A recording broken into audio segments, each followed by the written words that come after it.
Hi guys, আসসালামু আলাইকুম। Welcome to my cooking house. রমজানে ইফতারে দারুণ টেস্টি একটি শরবতের রেসিপি শেয়ার করতে যাচ্ছি। ইফতারে যদি এমন একটি শরবত থাকে, নিমিষে আমাদের কলিজা একদম শীতল হয়ে যাবে আর প্রাণটা একদম চাঙ্গা হয়ে যাবে।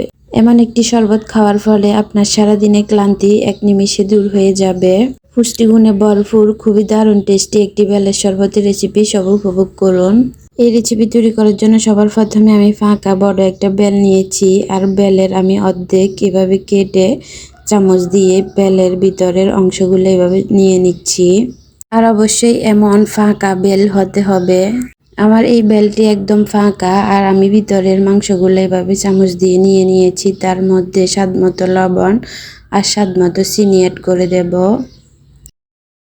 একটা বাটির মধ্যে বেল এবং স্বাদমতো লবণ, স্বাদমতো চিনি, তার মধ্যে পরিমাণ মতো পানি অ্যাড করে দিতেছি। এখন আমি হাত দিয়ে সব উপকরণ এভাবে কুচলিয়ে নেব।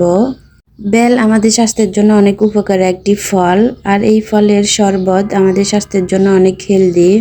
বেলের মধ্যে রয়েছে vitamin A, vitamin C, phosphorus এবং ক্যালসিয়াম। আমি হাত দিয়ে কুচলিয়ে নিয়েছি, তারপরে চামচ দিয়ে ভালোভাবে মিক্স করে নিয়েছি। তারপর আমি চাকনি দিয়ে এভাবে ছেঁকে নেব। এতে করে বেলের ভিতরে দানাগুলা আলাদা হয়ে যাবে আর মাংসগুলা এভাবে জুস হয়ে যাবে। আমি এভাবে ছেঁকে নিয়েছি। তারপর আমি পরিবেশন করব। বেলের শরবত খাওয়ার ফলে আমাদের ত্বকের সৌন্দর্য বৃদ্ধি করে, আমাদের শরীরের বিভিন্ন রোগ প্রতিরোধ ক্ষমতা বৃদ্ধি করে, বিভিন্ন রোগের সাথে লড়াই করে আমাদের শরীরকে খুবই হেলদি ও সুস্থ রাখে। আর ইফতারের রেসিপিতে যদি এমন একটি হেলদি রেসিপি থাকে, তাহলে সারাদিনের ক্লান্তি দূর করতে এক নিমিষে এমন একটি শরবতই যথেষ্ট।